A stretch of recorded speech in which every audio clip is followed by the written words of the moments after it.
करवावहै तेजस्विनावधीतमस्तु मा विद्विषावहै। ॐ शान्ति शान्ति शान्तिः।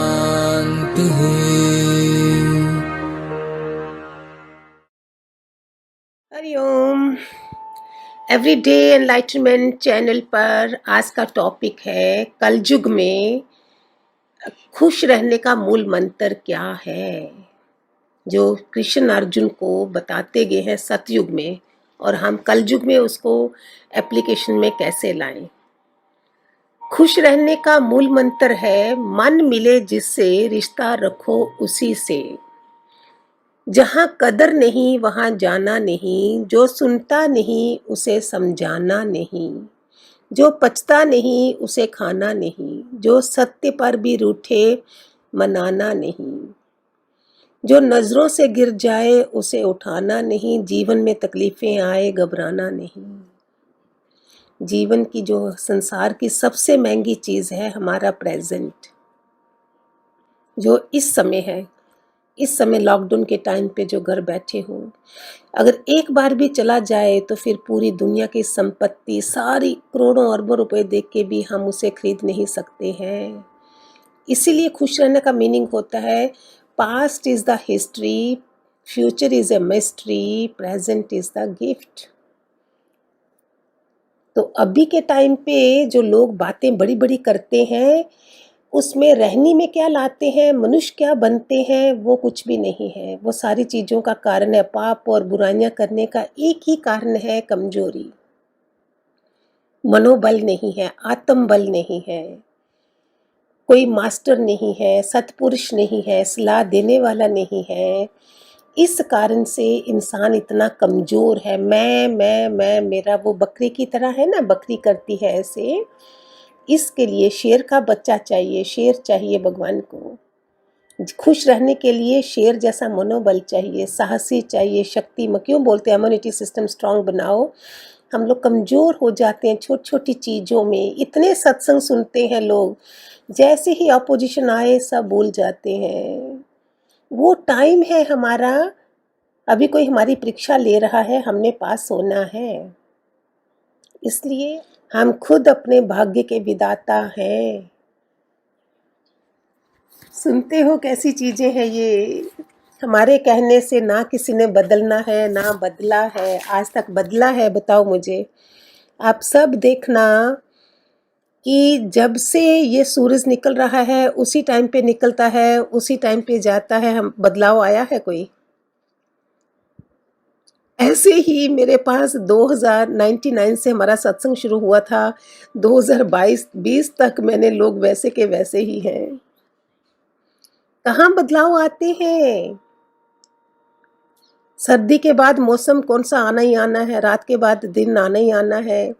ये चेंज होता है, मेरे कहने से कुछ भी चेंज होना है। ये सब कृष्ण भगवान सतयुग में अर्जुन को बता रहे हैं। सूरज उगेगा, सूरज डूब जाएगा, कुछ नहीं बदलेगा, ना हवा ना पानी, सब कुछ सेम है। कभी सोचा जितनी मर्जी दुनिया बढ़ जाए, पॉपुलेशन बढ़ जाए, उसके वहाँ कमी पड़ी है? पांचों तत्वों की कमी पड़ी है, ऑक्सीजन की कमी पड़ी है, ले ही रहे हैं लोग। God can not do wrong, ये है परमात्मा। गुरु जब मिलते हैं ना जिंदगी में, वो निराकार की महिमा कराते हैं कि देखो उसकी क्या महिमा है, ये कहाँ से चल रहा है सब कुछ। जब भी हमारे से खाना भी अच्छा बने तो अपना नाम मत दो, पता चल ही जाएगा कि ये किसने बनाया है। अच्छा, हम एक भगवान ने कहीं हमारे पूरे शरीर पर स्टैंप लगाई है कि मैंने बनाया? आप देखो वो चले जाते हैं, हमारे एंसेस्टर जो दुनिया से चले जाते हैं, उनके नाम का पंखा, और पंखे पे घूम रहे हैं उनकी आत्मा। पंखे के ऊपर भी नाम लिखा होता है। मंदिरों में सीटें पड़ी हैं, रामचंद्र राम का क्या नाम लिखे होते हैं, मदन मोहन जी, ये सो एंड सो। वो बैठे ही हैं इधर ही, वो गए नहीं है। क्यों? ये जो हमने चैरिटी का काम शुरू करा है, हमने 20 सालों से कर रहे हैं, हमने कभी सामने नहीं आए थे। ये अभी आप लोग सामने आ गए हो, पता चला है। क्यों? हम कौन होते हैं खिलाने पिलाने वाले? ये परमात्मा है। हम कुछ भी नहीं कर सकते हैं। आपको पता है जब हनुमान ने पूरी लंका जला डाली, एक पुष्ल को आंख लगी थी। इन चीजों को भी ध्यान दिया करो, लेकिन आप किचन से ही नहीं निकलते हो, झाड़ू पोते से नहीं निकलते हो आगे। लॉकडाउन के टाइम पे तो और भी उसमें लग गए हो। ये अंदर जाने का मौका मिला था हमें, काम खत्म करके get into yourself, अपने अपने को जानो। ये बातें जानोगे तो आपको लगेगा ये क्या है। पूरी लंका जला दे इंसान और बच जाए, ये कैसे? जैसे ही उसने लंका जला रहा था, उसी समय एक राक्षसनी सीता के पास आई। सीता को बोला कि तुम्हारा जो वो आया था, इधर दूत आया था, उसने पूरी लंका जला डाली है, आग लगी है उसकी पुष्ल को। आप सुनो ध्यान से। सीता ने क्या करा? आंखें बंद करी, हाथ जोड़े, अग्निदेव को अपने सामने बुलाया, प्रे करी कि अग्निदेव ये मेरा बेटा है, तुम ठंडे ही रहना, उसको कहीं भी आग टच नहीं करे। बताओ, हम बोलेंगे हनुमान ने पूरी लंका पीछे हाथ किसका था? आशीर्वाद किसका था? अभी ये जो इस समय मैं आप लोगों को ये सत्संग दे रही हूँ, I had no plans at all. मैं भी आपकी तरह आराम करती आराम से, वाह वाह भी मज़ा है, मुझे सत्संग नहीं जाना है, इतने सालों से मैं जा रही हूँ, अभी मैं भी आराम करती हूँ। ये करवाया जा रहा है। मैं तो हंसती हूँ। ऊपर बहुत बड़ी कॉन्फ्रेंस हुई थी, ब्रह्मा विष्णु महेश भी थे और मेरे दादा भगवान, दादा लक्ष्मी भगवान भी थे। उनसे पूछा गया, बता तेरा नीचे कौन कौन सा शीश है, चल हमको चाहिए इस समय। दे चोज मी। देखो जरा, आप भी हंसो थोड़ा सुन के, खुश रहा करो, हंसा करो थोड़ा, ज्ञान से। इतना सीरियस भी नहीं हो जाओ और इतना वो खुशहाली में भी नहीं जाओ कि हमें पता नहीं चले कि दुनिया खत्म हो रही है, उधर भूखे मर रहे हैं और हम अपनी पिक्चरें लगा के मज़े से बैठे हुए हैं, एसी लगा के, पिक्चरें लगा के। सोचेंगे नहीं, मन बहलाना है। तो बल कहाँ से आएगा? ये सारा बल आएगा हमें। और बोलते ना, स्वर्ग का रास्ता तुम्हें गीता पढ़ के नहीं आना, तुम्हारे पास समझने के लिए बल ही नहीं है।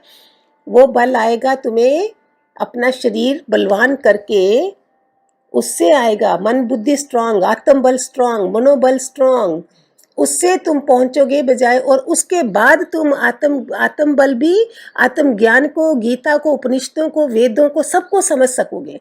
और शरीर ही दुर्लभ है, हाय हाय हो रही है, तो कहाँ से तुम ये सब जानोगे?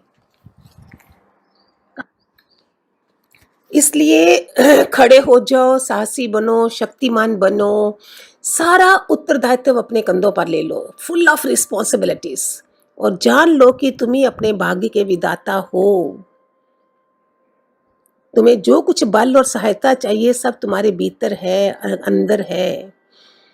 एक बार क्या हुआ, उसने बोला, किसी एस्ट्रोलॉजर ने, ज्योतिषी ने किसी आदमी, लड़के को बोला, तेरे हाथों में इंजीनियर बनने की लाइन ही नहीं है। वो उसके घर आया होगा या क्या होगा, नाइफ लिया, चाकू लिया और लाइन बना दी और बन के दिखाया उसने। माथे की लकीरें, हाथों की लकीरें सब हमारे पास हैं। मेरे हाथ में है भाग्य को बनाना। इसलिए मनुष्य भी जब तक मनुष्य है, जब सब प्रकृति से ऊपर उठने के लिए वो स्ट्रगल करता है। ग्रहों तारों का नियम करने वाले नियमों का ज्ञान प्राप्त कर लेना, बड़ी बड़ी बातों की नॉलेज ले लेना, पर अपनी वासनाएं, इच्छाएं, भावनाएं, कमजोरियों को जानना, वो सब भूल गया और बड़ी बड़ी नॉलेज ले ली, वो क्या फायदा?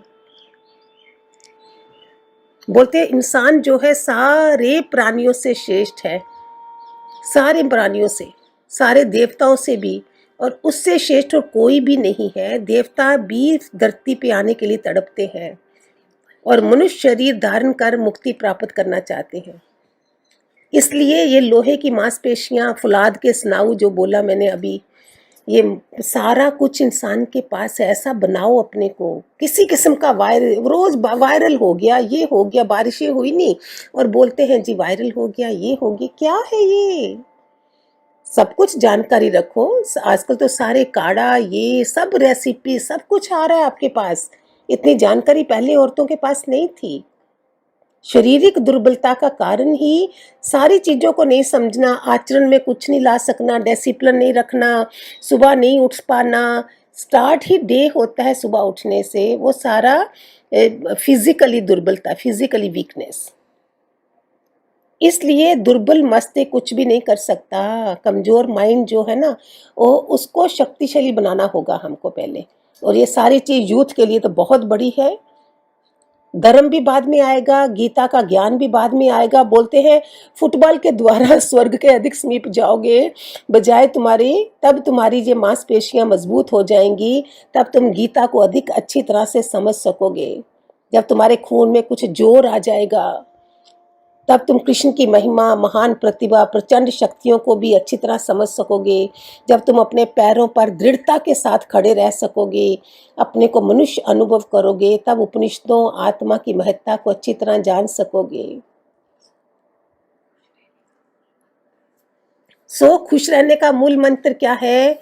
कुछ बातों को हंसकर और कुछ को बोलकर टाल देना चाहिए। कुछ बातों को हंसकर और कुछ को बोलकर टाल देना चाहिए। परेशानियां बहुत हैं, कुछ वक्त पर टाल देना चाहिए। में परेशानियां बहुत हैं, कुछ वक्त पर डाल देना चाहिए। हरिओम, खूब सारे आशीर्वाद।